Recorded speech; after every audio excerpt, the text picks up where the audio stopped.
Violence is contagious, and our job is to stop the spread, stop the contagion. We do this by placing people on the street who have the social capital to reach people who are high-risk individuals and bring them into our organization as participants to change their life, to change their social norms. We do this also by employing the community to help us change social norms. The only way we can do this is with your help. That's the only way. It's up to all of us. Violence, I'm not going to be here long. Violence is a learned condition. It can be unlearned. We split the city into 4 zones and place individuals, like I said, who have the street credibility, the social capital, to reach those individuals involved in a violent lifestyle. We have the north side, hilltop, west side, and west end of the city. Just yesterday, we held a rally on 28th and Market, where I asked how many days a woman can go without a shooting. Unfortunately, maybe I should ask how many hours, considering what happened last night. Our people were at the hospital. We have hospital responders. We try to stop violence on the front end, but when we're unable to do that, we try with all our heart to stop the retaliation. Because as a rule, that's how the violence spreads, from retaliation. Like I said, violence is a learned condition. It can be unlearned. Our job is to make it unacceptable. We need your help. Thank you. For the last 22 years, I've been working with, before I came to the city of Wilmington, started working with adjudicated youth based on level 2 probation. A lot of them young people that I work with are now, some of them are now high-risk individuals. A lot of young people, one of the kids that got shot in the head was a kid that I've been working with for the last 7 years. I had him when he was 13, probably about 12, 13 years old. I think one of the things that I really want to say is that one of the reasons I think got me to this position was because I used to be one of those kids. And I come from, I grew up right on the east side of Wilmington and grew up in a household that was drug infested. My mom was addicted to heroin most of my life growing up. And just didn't really think that nothing would ever happen for me. And it's only by the grace of God that I stand here today, and my mother being 20 years clean and being able to understand the social ills and the social norms that goes on in these communities. We're in a situation now where there's no short-term fix to a long-term problem.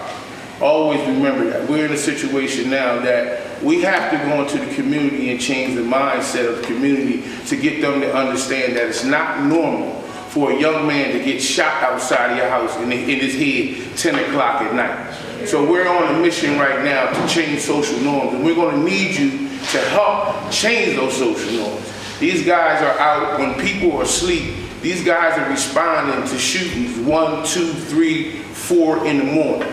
The job that they do is real dangerous, because the job that they do, they deal with individuals that they have to go in and mediate turf beefs, and some of these guys have weapons on them. And it takes a real individual with social capital and street credibility to be able to go in and talk a guy down from shooting another guy. You won't probably never see these guys in the paper talking about what they do, because what it does is compromises their credibility in going and talking to these young people. Because you can't be in the paper talking about a situation then expect the next day to go back to that same very youth that you was just talking about and telling him, I want you to put your gun down. He's not going to trust you. So we're going to need a lot of people's help. I'm real invested in this and passionate about this. The program that we run, Cease Violence, is an evidence-based program that shows that the program does work. These guys have been on the street only 90 days. And like I said, we don't do a lot of marching. Most of our stuff is hospital responding. Most of all trying to get to stop the shootings on the front end. If we can't, we try to make it down to the hospital, because most of the time you get down to the hospital, you got like 20, 30, 40, 50 people running down there, and the hospital has to shut down the emergency center because everybody is so emotional. So our job is next to try to stop that retaliatory situation. And we're just in the beginning stage. So now we got a crisis going on. If you noticed that last week there was a lot of shootings. You have to know, these guys got to go in now and find out, where did this start at? Why are we here? How can we mediate this?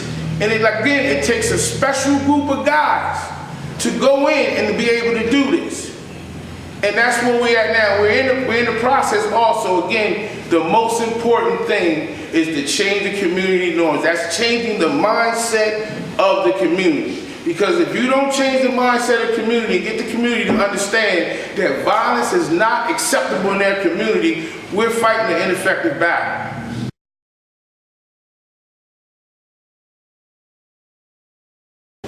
I like the way Dr. Gary Slutnik explains that. Imagine if someone right now lit a cigarette in there. How would you all look at it? Like, what are you doing? Okay? All right? And 20, 30 years ago, there would not have been a problem. That's how we want people to look at violence. If someone pulls out a gun, we want someone to turn to him and say, who does it? That should be the norm. And that's our goal, is to change the norm, to make violence unacceptable.